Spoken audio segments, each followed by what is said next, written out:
What's up guys, it's Joe with J Blake Photo, and in today's video I want to talk about what Canon has been doing and the moves that they've been making, announcements, releases. Now I held off doing a video on the R5 leaks because, to be quite honest, they looked a little crazy, they looked a little too good to be true, and also I've been burned a little bit recently on leaks that really kind of haven't come to fruition, but mostly just because those specs look bonkers. Then we got the announcements and it was just as vague as the leaks, so I wanted to talk about it a little bit.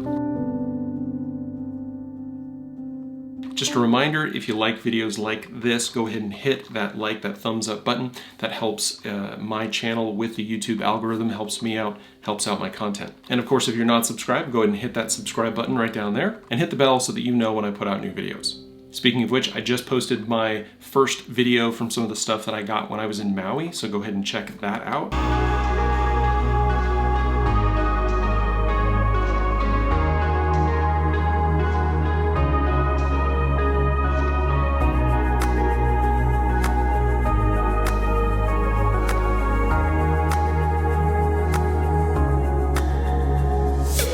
And also find me on Instagram. I am at jblakephoto, where I'm posting photos of that trip. Some really cool landscape shots that I got out there, and there's going to be more coming out as I get through all the photos and video that I took while I was in Maui. Also planning a trip to southern Utah here in the next couple of weeks, and then at the end of March, I'm going to be heading to Europe and spending some time in the Netherlands. So there's a lot that'll be coming your way. All right, with that bit of business out of the way, let's talk about Canon cameras. So first, I want to compare the leaks in terms of what we got, and then compare the announcement, see what was accurate and what wasn't. So we've got that 45 megapixel sensor that was corroborated from both the leaks and the announcement. We've got 8K video shooting, but we'll talk a little bit more about that in a second. We've got the 4K video shooting, which the leaks indicated would be 120 frames per second, though I didn't see that in the release information that we got from Canon. Rumors indicated we'd see a shooter between 12 frames a second mechanical and 20 frames per second on the electronic side. We did get that for sure. And we got that thing that everybody has been waiting for and hoping for at Canon, which is the internal image stabilization, or IBIS. So all in all, these are some fantastic specifications for the R5 is what they're calling it. But I want to talk about just a couple of them in a little bit more detail, and I want to start by talking about the 8K shooting. Now, I'm very excited about the 45 megapixel sensor, but if you look at 8K as a specification, and there's a couple of different ways that you can actually say that something is 8K, right? Look at the difference in 4K between UHD and DCI. There's a couple different versions there. But if we look at what probably is going to end up being the 8K that we're going to see in consumer and professional cameras, we're looking at 7680 by 3240. That's probably what you're going to consider your 8K. It's 4 times what is currently considered 4K UHD. Now that 8K signal is about 33 million pixels. That's 33 megapixels. That's more in one video signal than the entire sensor of the 5D Mark IV and the EOS R that I'm shooting on right now, which are both about 32 megapixels. And a 45 megapixel sensor is probably going to have something along the lines of a dimension of about, I think, 8300 by about 5500 with that 3:2 aspect ratio. Now 8K is not a 3:2 aspect ratio, it's a 16 by 9 aspect ratio, again assuming that they stick with standard conventional formats. And if you lay 8K signal over this existing, you're going to get something that looks a little bit like this. We're looking at a crop of about 1.375. And to put that into perspective, if you were shooting with some of the common focal lengths that we do today, these are some of the numbers that you would be looking at. So a 15 to 35 would be a 20 to 48. Your 24 to 70 zoom is going to be a 33 to 96. A 70 to 200 telephoto is going to be 96 to 275 in terms of the focal length. And for your more common primes, 35 is going to be a 48. A 50 is going to be a 68, an 85 is going to be a 116, and a 135 is going to be a 185. Now, in a video that he did, Tony Northrup actually proposed the idea that this 8K shooting mode would not be a video mode at all, but that it would actually be a time-lapse feature, similar to how the 6D Mark II came out with that 4K time-lapse feature, and they actually even put 4K on the box. as a touted feature, even though it didn't shoot 4K. It only shot time-lapse at 4K.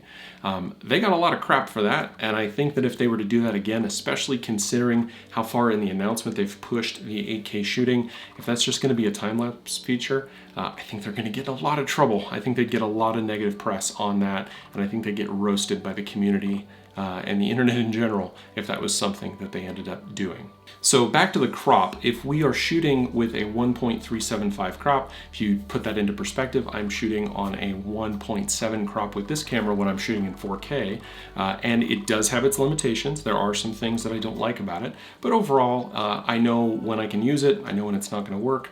The only added negative there for me is the fact that I do have to think about it. I can't just use that resolution when I want it. I have to decide which lens I want to use, and I have to decide whether or not the environment is going to be best for it. But again, the image quality out of it is amazing. I'm very happy with that, but it does add that little extra step of having to kind of do that math in your head. If it was a 1.37 crop on this new R5, I don't think that's really going to be a huge deal. Moving on from 8K shooting, we talk about 4K shooting. And in the leaks, it indicated that this camera would be able to shoot 4K at 120 frames per second. We haven't really seen that in announcement information from Canon, though it would make perfect sense. If the 8K shooting is 30 frames per second, then you should be able to shoot 4K at 120. The bandwidth would be identical, considering the fact that 4K is a fourth of 8K, and 8K is 4 times 4K. So if you can shoot at 30 frames at 8K, you should be able to shoot at 120 frames at 4K. The math just works out if you've got a processor that can do that bandwidth. On the 12 frame per second and 20 frame per second shooting, that's again not a surprise, very similar to what we're seeing in the 1DX Mark III. Very exciting, super happy to see that in a lightweight mirrorless body versus the 1DX Mark III, which is going to be that really big kind of beefy body. Though we don't know which focus modes we're going to have there, that 20 frames per second with the electronic shutter, we don't know if that's going to be in servo or one shot. We don't know if that's going to be with tracking, face detection, all that sort of stuff. We'll see once we get a little bit more info about this camera. Moving on to the in-body stabilization, we did hear in the leaks that it would be between 4 and 5 stops of stabilization, with up to 8 stops of stabilization with a lens attached that has IS built in. We haven't heard that same information from Canon. It's still just a part of the leaks that I'm aware of. And the other thing that we have seen is that it improves when you couple it with, and this was specifically mentioned in the announcement, RF lenses. So that means that if you are expecting to be able to utilize this advanced stabilization, you will have to be shooting with RF glass. EF glass, even with the adapter, will not work with it. And that's probably because of that two-way data pathway that they advertised when the RF mount was announced, that it allows the camera and the lens to talk to each other with a much higher bandwidth link.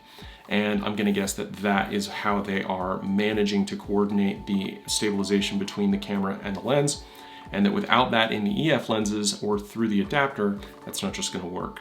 That's about it that we have from the announcement. There really wasn't a lot of information. The leaks were pretty comprehensive, minus a few things. We didn't get 8K raw video, but I will say that the information that we have is still really thin. There's still a lot of really specific things that Canon could come out and add some caveats to that would potentially diminish the capability of this camera. I hope they don't do that, but I'm being cautiously optimistic as we move forward towards announcement, which should be in July of this year before the Olympics.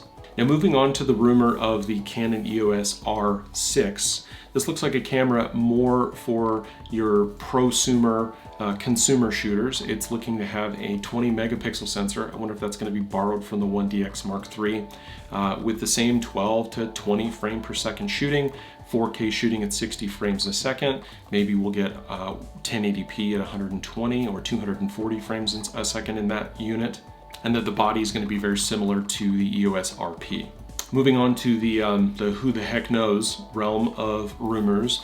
Canon Watch had an interesting rumor within the last 24 hours talking about an EOS R7. and Canon rumors has another rumor about an R3. The R7 rumors really just indicate that it might be an APS-C camera. I think that's a really interesting idea. I would love to hear your thoughts on that, especially since I know a lot of the folks who watch the videos on my channel were huge fans of the 7D and the 7D Mark II. I have one right back there that I still use occasionally when I need something that shoots really fast.